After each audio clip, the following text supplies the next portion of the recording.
Master minds commerce చదవాలనుకునే 10th inter విద్యార్థుల తొలి ఎంపిక.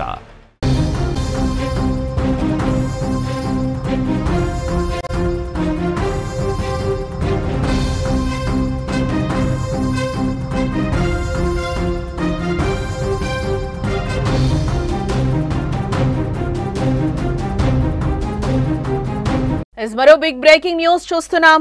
12 రోజుల నుంచి నువ్వా నేనా అన్నట్టు యుద్ధం చేసుకున్నాయి ఇరాన్ ఇజ్రాయెల్. ఇక యుద్ధం ముగిసినట్లే అని తెలుస్తోంది. సీజ్ ఫైర్ కు ఇరాన్ ఇజ్రాయెల్ అంగీకారం తెలిపాయి.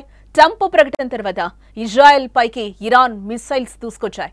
అదే చివరి దాడి అని కూడా ప్రకటించింది ఇరాన్. కాల్పుల విరమణ అమల్లోకి వచ్చిందన్న ఇరాన్ తాము సీజ్ ఫైర్ అంగీకరిస్తున్నట్లుగా ఇజ్రాయెల్ కూడా ప్రకటించింది. డొనాల్డ్ ట్రంప్ కు నెతన్యాహు కృతజ్ఞతలు చెప్పారు. ఈ సందర్భంగా 12 రోజుల యుద్ధానికి ముగింపు పలికాయి రెండు దేశాలు కూడా. 12 రోజులుగా సాగిన ఇరాన్ ఇజ్రాయెల్ యుద్ధం ఇక ముగిసినట్లే.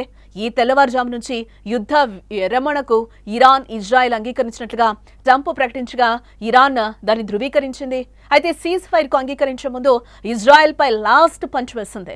6 మిసైల్స్ తో ఇజ్రాయెల్ పై దాడి చేసింది. ఆ దాడి అనంతరం కాల్పుల విరమణకు అంగీకారం తెలిపింది. ఇరాన్ ఇజ్రాయెల్ మధ్య కాల్పుల విరమణ ఒప్పందం జరిగిందని ట్రంప్ చేసిన ప్రకటనను తొలుత తోసిపుచ్చిన ఇరాన్ గంటల వ్యవధిలోనే సీజ్ ఫైర్ అమల్లోకి వచ్చినట్టుగా నిర్ధారించింది. ఖతార్లోని అమెరికా మిలిటరీ బేస్ పై ఇరాన్ పరిమిత సంఖ్యలో క్షిపణులతో దాడులు చేసిన తర్వాత యుద్ధ విరమణపై ట్రంప్ ప్రకటన చేశారు. మరోవైపు ఇజ్రాయెల్ సైతం ట్రంప్ కాల్పుల విరమణ ప్రకటన ఆమోదించింది. సీజ్ ఫైర్ ను తాము అంగీకరిస్తున్నట్లుగా ఇజ్రాయెల్ ప్రకటించింది. ఈ మేరకు ఆ దేశ ప్రధానమంత్రి బెంజమిన్ నెతన్యాహు కార్యాలయం అధికారిక ప్రకటనను కూడా విడుదల చేసింది. ఇరాన్ నుంచి అణుముప్పు తొలగిపోయిందని నెతన్యాహు అందులో పేర్కొన్నారు.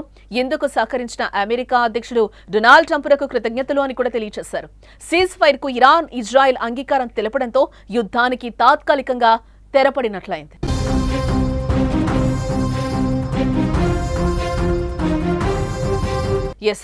ఈ యుద్ధంలో రెండు దేశాలకు భారీగా నష్టపోయాయి. యుద్ధం చివరిలో ఇరాన్ దూకుడు పెంచినా అంతకంటే ముందు ఇజ్రాయెల్ బీభత్సం సృష్టించింది. ఇరాన్ ఉక్కిరిబిక్కిరి చేసింది. ఇజ్రాయెల్ వైమానిక దళం 330కి పైగా ఆయుధాలతో పాటు 200కి పైగా యుద్ధ విమానాలను ప్రయోగించింది. వీటిల్లో దాదాపు 800 మంది దాకా మరణించారు. వారిలో 54 మంది మహిళలు, పిల్లలు, 263 మంది సామాన్య పౌరులున్నారు. టెహ్రాన్లోని తాజ్రిష్ స్క్వేర్లో పిల్లలు, గర్భిణీ స్త్రీ సహా 12 మంది మరణించారు. కోమ్లోని నివాస భవనంపై జరిగిన దాడిలో 16 ఏళ్ల యువకుడు సహా 2 వ్యక్తులు మరణించారు. అలాగే ఇజ్రాయెల్ కు మద్దతుగా అమెరికా దాడి చేయడంతో అత్యంత కీలక అణుస్థావరాలైన నటాంజా ఫోర్డ్ 3 అణుస్థావరాలు కూడా ధ్వంసమయ్యాయి. టెహ్రాన్లో పలు ప్రాంతాలు బాంబుల దాడికి నాశనమయ్యాయి. చాలా మంది జీవనం స్తంభించిపోయిందని చెప్పుకోవచ్చు. దీనివల్ల ఇరాన్ ఆర్థికంగా 150 నుంచి $200 బిలియన్ వరకు నష్టపోయింది. టెహ్రాన్లో మౌలిక సదుపాయాలకు జరిగిన నష్టం $6.5 బిలియన్ నష్టపోయిందని క్రిప్టో ట్రెండ్సీ అంచనా వేసింది. ఇక ఇస్లామిక్ రెవల్యూషనరీ గార్డ్ కార్ప్స్ కు చెందిన ఉన్నత అధికారులైతే ఏంటి, న్యూక్లియర్ సైంటిస్టులు కూడా మరణించినట్లుగా సమాచారం.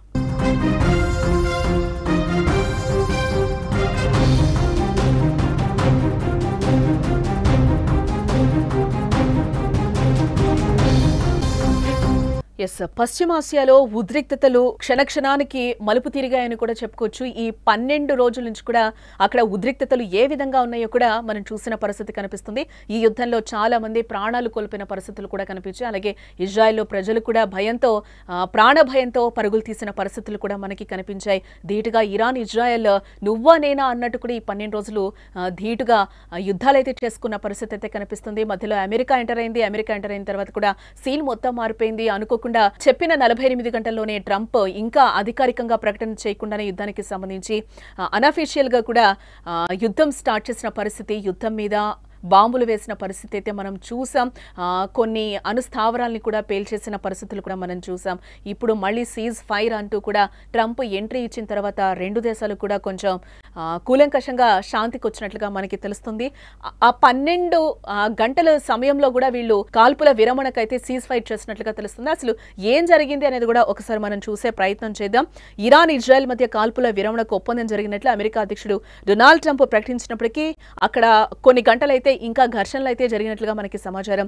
ఈ క్రమంలోనే ఇరాన్ తాజాగా కూడా ఆ టైంలో ఒక కీలక ప్రకటన అయితే చేసింది.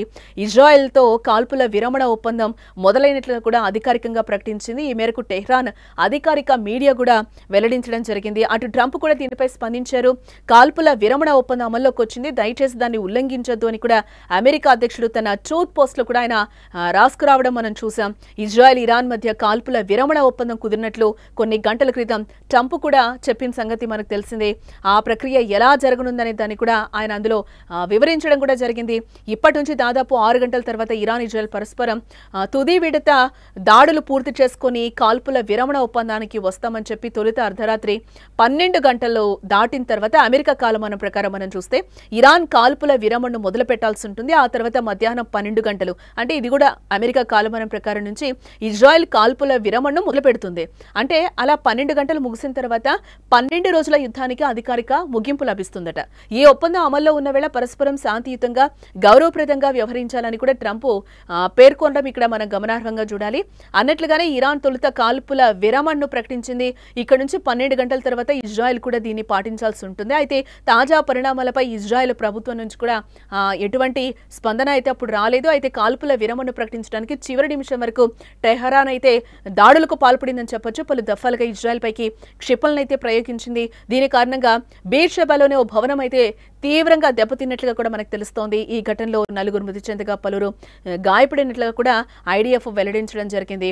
ఇక తొలుత ఇరాన్ చేసిన ప్రకటనలు గందరగోళానికి గురిచేసే తాము ఎలాంటి ఒప్పందం చేసుకోలేదు, ఇజ్రాయెల్ దాడులు ఆపితేనే తాము ఆపేస్తామని టెహ్రాన్ విదేశాంగ మంత్రి ఎక్స్లో పోస్ట్ చేశారు. ఆ తర్వాత కాసేపటికే టెల్-అవీవ్ పై టెహ్రాన్ సైనిక కార్యకలాపాలు ముగుసాయని అర్థం వచ్చేలా పేర్కొన్నారు. ఇజ్రాయెల్ దురాక్రమణకు వ్యతిరేకంగా తమ సాయుధ దళాలు చివరి వరకు శక్తివంతమైన పోరాటం కొనసాగించాయని చెప్తూ కాల్పుల విరమణకు సిద్ధమేనని కూడా సంకేతాలు ఇచ్చారు. ఈ విధంగా సడన్ గా అయితే మేము కూడా కాల్పుల విరమణానికి మేము కూడా అంగీకరిస్తున్నామని కూడా అధికారికంగా ఇరాన్ కూడా ప్రకటించడం జరిగింది. ఇటు నెతన్యాహు కూడా ఒప్పుకున్నారు. సీజ్ ఫైర్ కి అయితే ఇద్దరు అంగీకరించినట్లుగా మనకి సమాచారం. ఇజ్రాయెల్ కు కూడా ఈ యుద్ధంలో ఇటు ఇజ్రాయెల్ ఇరాన్ కూడా భారీ నష్టాన్ని చవిచూశాయని చెప్పుకోవచ్చు. 50కి పైగా క్షిపణులు మరియు 1000 డ్రోన్లను అయితే ప్రయోగించడం జరిగింది. టెల్-అవీవ్, హైఫా, బీర్షెబా నగరాలను అయితే టార్గెట్ గా చేసుకుని యుద్ధం ఆగిన చివరి నిమిషం వరకు కూడా దాడులు చేసుకున్నాయి. ఇరాన్ తో పోలిస్తే ఇజ్రాయెల్లో జరిగిన ప్రాణ నష్టం తక్కువగానే ఉందని మనం చెప్పుకోవచ్చు. సుమారు 50 మంది చనిపోయి ఉంటారని కూడా ఇప్పటివరకైతే అంచనా వేస్తున్నారు. గాయపడిన వారి సంఖ్య కూడా 200 దాకా ఉంటుంది. తామ్రాలో ఇరాన్ క్షిపణి దాడిలో ఒకే కుటుంబానికి చెందిన 4 మహిళలు కూడా మృతి చెందడం జరిగింది. అలాగే టెల్-అవీవ్లో, రామత్ అవీవ్లో 16 మంది గాయపడ్డారు. వీరిలో 30 ఏళ్ల వ్యక్తి పరిస్థితి విషమంగా ఉన్నట్లు కూడా మనకి సమాచారం. ఇరాన్ చేసిన చివరి అటాక్ లో 3 చనిపోయారు. యుద్ధం కారణంగా ఇజ్రాయెల్ 12 బిలియన్లను కోల్పోయినట్లుగా తెలుస్తోంది. మౌలిక సదుపాయాలు 4.2 బిలియన్లు, అలాగే పారిశ్రామిక నష్టాలు 1.9 బిలియన్లు నష్టం చవిచూసినట్లుగా ఇప్పటివరకున్న సమాచారాన్ని బట్టి తెలుస్తోంది.